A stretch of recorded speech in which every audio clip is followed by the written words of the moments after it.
Sometimes one small hobby can completely change the way you think, feel, and live. 1. Book reading. Books teach lessons that years of experience sometimes cannot. 2.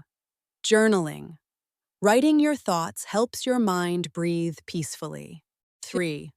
Gardening. Growing plants quietly teaches patience and care. 4. Walking. A peaceful walk can clear even the busiest mind. 5. Painting. Art allows emotions to speak without words. 6. Learning a language. Every new language opens a new way of seeing the world. 7. Photography. Photography teaches you to notice beauty in ordinary moments. 8. Cooking. Cooking turns simple ingredients into comfort and creativity.